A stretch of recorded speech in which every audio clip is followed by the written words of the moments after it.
Hey guys, welcome once again to another video. How are you guys doing? It's big sister here, Becca. If you're coming across my channel and my face for the very first time, hi, my name is Becca. I'm a registered nurse practicing in the United Kingdom. In today's video, I'm going to be telling you how to raise a deposit to buy a first home in the UK as a solo buyer. Yes, you heard me. You can buy a home as a solo buyer. If I have been able to buy a house, listen, you have no excuse, okay? I'm a single Pringle. I have got 3 children who I have got full custody of. And today I'm a proud home owner of a 4-bedroom mansion here in the United Kingdom.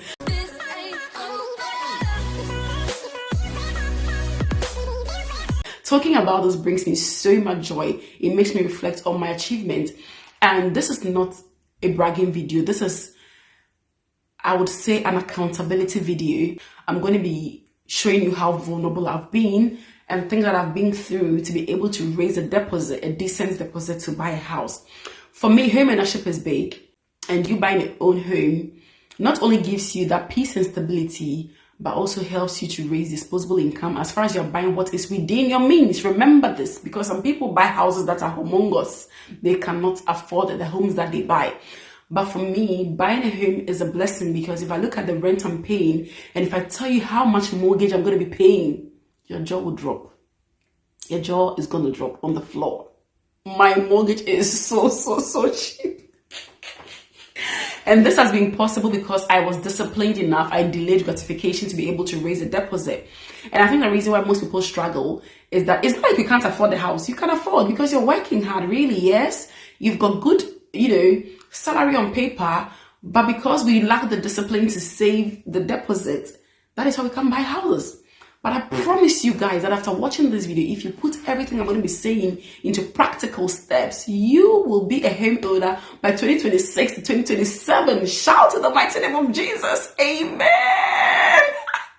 So I'm going to be showing you 12 ways that Rebecca, I raised a deposit despite my limitations of being a sole parent, also having full custody of 3 children who all live with me, and also living in a high cost area that I'm paying a lot of rent, right? First things first, as I said, this is not a bragging video. This is just to tell you the things I have done to raise a deposit. So first things first, build a steady income. If I say build a steady income, what I mean is that have cash flow, constant cash flow that is steady.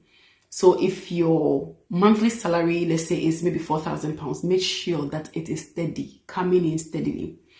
By doing so, you also want to build a side hustle if you can. This video that you're watching is my side hustle. I have social media platforms across board. So I'm on TikTok, I'm on Facebook, I'm on Instagram, I'm here as well. But I'm only monetized on my TikTok and here on YouTube. No matter how little that money is, it cushions me. It doesn't put so much pressure, because this little monies can be used for things like my groceries and, small things like that around the house. And that frees my salary. Okay. So build a steady income. I have 2 jobs, right? And this is how much I earn in a taxable year. Okay, so this is how my tax looks like in a taxable year from my 2 jobs. And this is my average salary, by the way. And I'm consistent and I'm present in the 2 jobs. I don't give excuses. I don't say today my nose, tomorrow my bum is hurting. Like, I'm there, I'm present. I make sure that I am present. I put in a lot of work.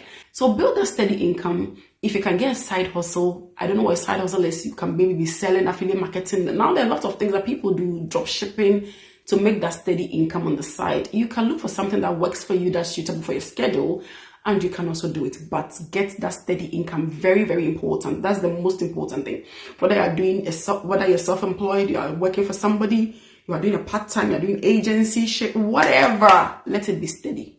To get that steady income, at least for 6 months, because you will need it for that mortgage.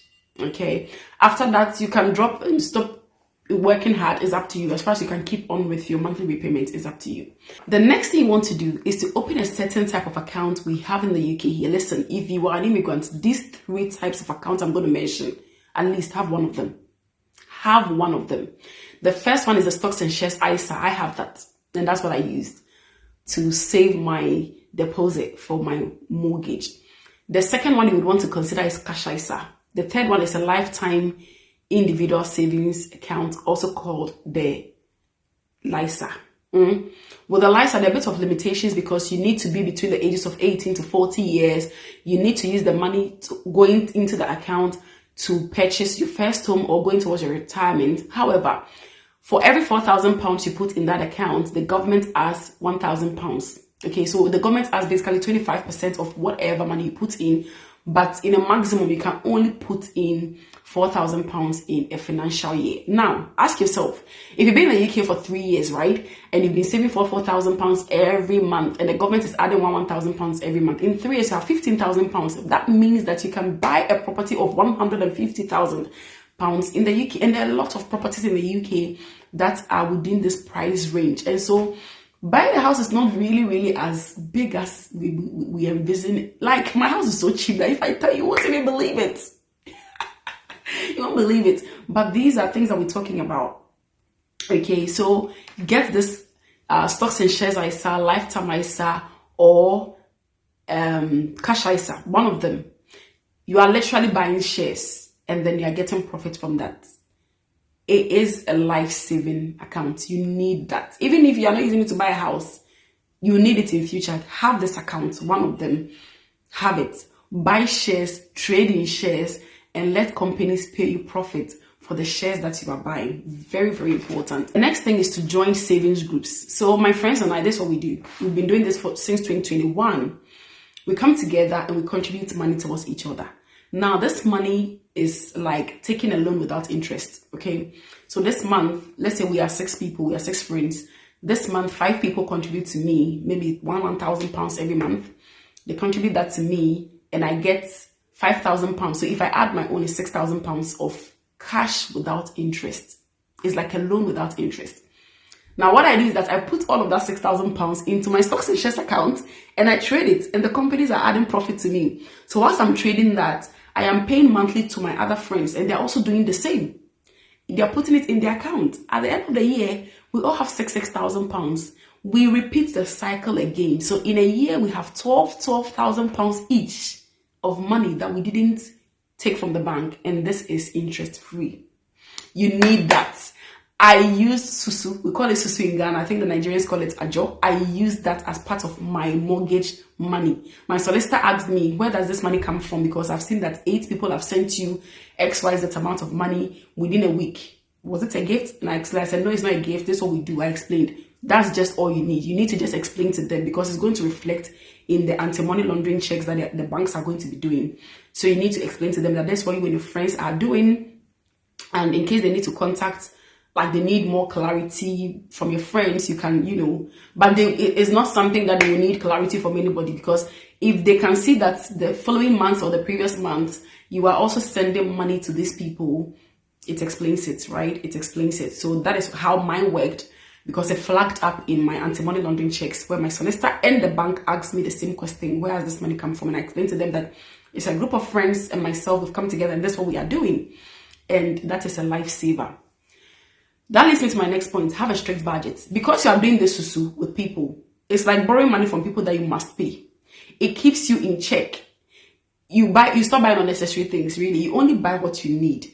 So follow a strict budget. If you don't budget, what I do is that at the end of the month, I put pen and paper down. I write all of my expenses and I make sure that anything that I didn't capture in that particular expenditure for that month, I will not spend.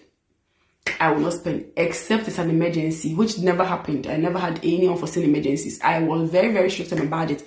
I only bought what I needed and not what I wanted. I didn't buy unnecessary things. I stuck to wearing cheap clothing, doing cheap things. And that brings me to my next point, DIY. Learn to do things yourself. It saves you a lot of money. Now, doing hair. I have 3 daughters and they need to look presentable. We don't need to look like our problems. So I was doing their hair by myself. I braid hair, guys. And if I show you the pictures look at these pictures. These are all hairs that I braided by myself. And I'm so proud. Just by watching YouTube videos, I learned how to do a lot of things. I'm going to be painting this whole house very soon by myself without a painter. Doing these things does not mean you're going to be doing it forever. Like forever, you're going to be a DIY queen. You are just delaying this gratification so that you can save something substantial for the future. Once you've been able to do this and you achieve what you want, you can start living your big baby girl life and, you know, doing things that make you happy. So DIY. I braid my daughter's hair. I started cooking meals by myself. At first, we used to eat a lot at the restaurants. When I was tired, listen, I stopped all those nonsense because those things were literally draining my pocket.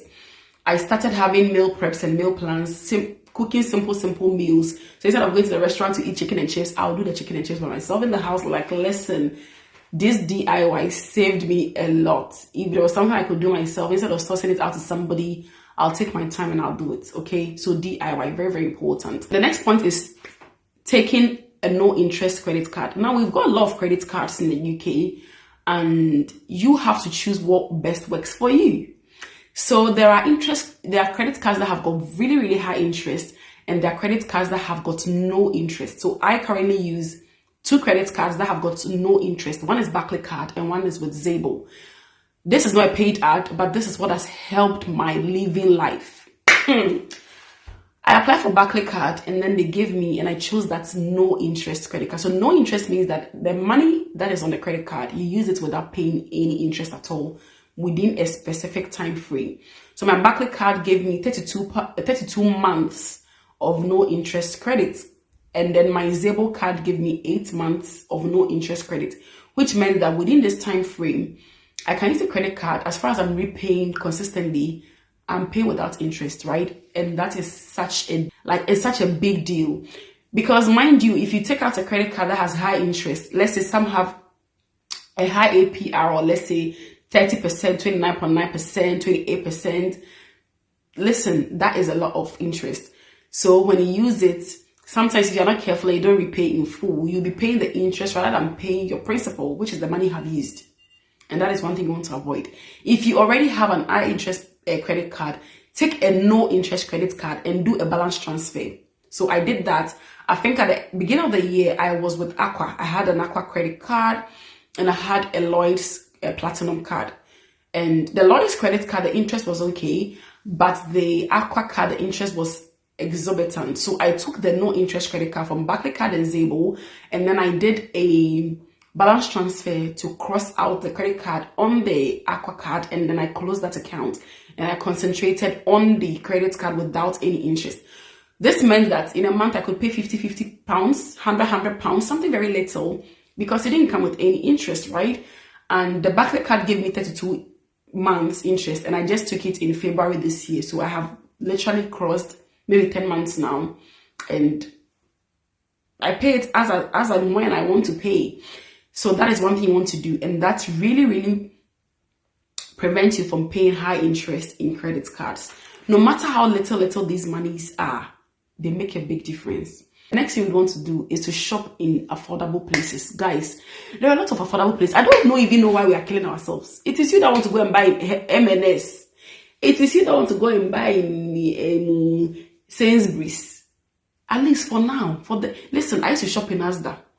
I sat down one day and realized that, listen, if I take £200 to Asda for grocery shopping, it finishes. If I take that same £200 in Lidl, I buy everything I need and I still get profits. I still get change. That was when I decided, Asda, pack in one corner, at least for now. Go and sit somewhere. Let me focus on Lidl. Farm food, Iceland, open markets. There is an African shop. I think it's owned by some Moroccan guys. Very, very cheap. £1 £1 things. I buy them. Clothes, charity shop. I will not go and be looking for Jordan. I'm not going to be looking for Timberland to wear. I'm not going to be buying Nike. I buy cheap clothes and wear them. I do things that save me a lot of money. So look for deals. Sometimes there are some deals that will give you cash back. They'll give you, you can use your blue light card to give you some discount. Those little money, they might not look big, but it will save you and become a big ocean. So look into getting cheap deals and bargains. The next thing you want to do, and this is very unpopular, is to stop black tax. Listen, only send money to people when it's necessary. I'm telling you, there are a lot of people that are sending money to that do not really need the money. They are just taking it to do things that are non-essential. You are only sending money to people when it is essential. I stopped black tax. And thankfully, nobody even asked me for money. Just let me be fair, let me be sincere. Nobody in my family asks me for money. Never, ever. It doesn't happen. I only give them out of my pure, just because I want to give. They don't ask me. So the only people I was giving money was my parents. Apart from them, nobody else. Because why? Why should I? Stop black tax. There are some people that are giving money. Again, I'm saying they don't really need the money. They are just taking it to live some life beer at your own expense. So stop that. It's not going to help you. At least until you buy your first house. Stop it. Next thing you want to do is to set up direct debits. Now, by doing so, it keeps your account in check. You are setting up direct debits of all your essentials. So all your bills are on direct debit. That also prevents you from having missed payments so that it doesn't spoil your credit card or your credit report. When you have set up all your direct debits, this is what I did. When I set up my direct debit for my essentials, I use my credit card to buy any other thing. And by so doing, if my credit card is £500 on it, I'm not using more than that £500. If it is £1,000 I want to use on that card, I'm not using more than £1,000. If I want to stay strictly to a budget, I withdraw cash. If it's £500 cash I've withdrawn, that is the amount of money I'm using for that month. And I will not think in this world will let me go over that budget.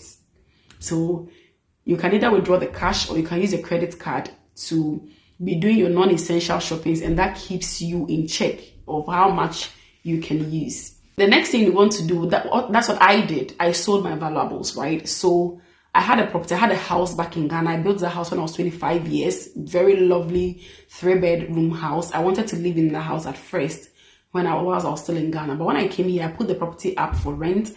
And the renters I had, I wasn't lucky with my renters. They gave me lots of problems. Eventually, my neighbor, who was a police officer, he encroached into my land and he wanted to have problems with me. I was like, listen, there is no point. I sold out the house and luckily I got a cash buyer. He bought the house in cash in cedis. I converted it into pounds. My mother did that for me. Thank you so much to my parents. They've been like my backbone in most of these things I'm saying. So my mom converted that money from cedis into pounds and then got it over to me here, and that is what I put, I deposited into my UK account, and that is what formed the huge part of my deposit as well. So take note of that. I sold my house. So if you have a valuable, I have a friend that buys gold. So he buys gold, and then when he really is in need, he sells them. So look around. If you have any valuable that you're not really using, that you're not in need of, you can sacrifice that for the bigger price. Next thing I did was to sacrifice luxury. Listen, I don't drive. Sacrifice my car. I started using the buses. I used the Uber for my children to go to school. I sacrificed that, and that helped me to cut down a lot of costs. So sacrifice luxury. And that brings me to my next point. No holidays until it's an emergency. We didn't go on holidays. No holidays in 2025. We haven't flown out of the UK. We haven't gone on any holidays at all. We've just been here. And I thank my children because they're very cooperative. At the beginning of the year, I sat down and I told them that, listen, this is what I want to do. This is what I want to achieve by the end of 2025. And I really need your cooperation.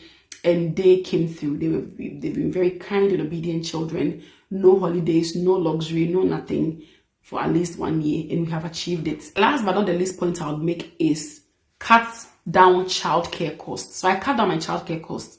I didn't use breakfast club, after school club. I liaised with mothers like me who also had children who were struggling, and we shared responsibility. It will shock you that a lot of people in your circle that need help. You have to be able to give help to receive it. So I was helping people to pick up their children, to support them. And they were in turn also doing the same for me. You have to be an approachable parent. You have to be kind. You have to be nice for people to help you so that you also help them. Don't go about looking for help when you can't give help, because this UK, there's nothing for free. So when I did that, because my eldest is in high school now, she's able to do things by herself. I liaise with other mothers who were also very supportive. I promise you, if you give help, you receive help. So doing this with other mothers, with other families, really gave me that, gave me that extra cushioning to save my money on that aspect of childcare. And again, as I said, my children are not babies. They are not really small children. My last child is 8 years plus. So, the first and second can literally go to school and come home on their own without any adult supervision. but I've been able to negotiate or collaborate with other mothers, and we support each other. So these are things that I have done to be able to save up and to get a deposit to buy a house. Now, as I said for the beginning of this video, this is not something you would want to do for a long time, right? It's just for a short moment to get what you want. Once you get what you want, you can pull back and start living your normal life again. Today, I can go and buy a car that I want to buy.